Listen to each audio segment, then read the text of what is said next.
This is the Krebs cycle. And this is the glycolysis that is 3 steps long. Fermentation is the breakdown of carbohydrates by enzymes, bacteria, yeast, or mold in the absence of oxygen.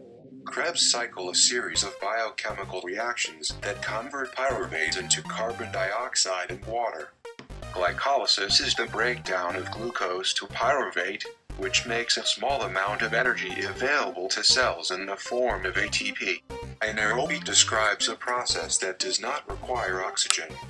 And aerobic describes a process that requires oxygen.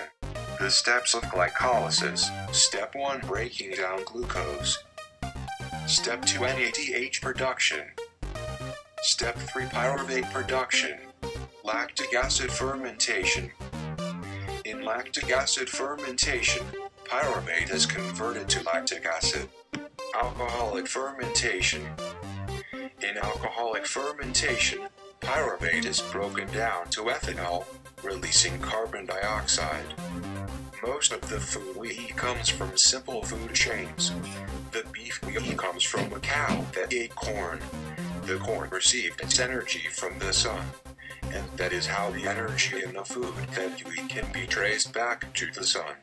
And that's what we learned in Section 3.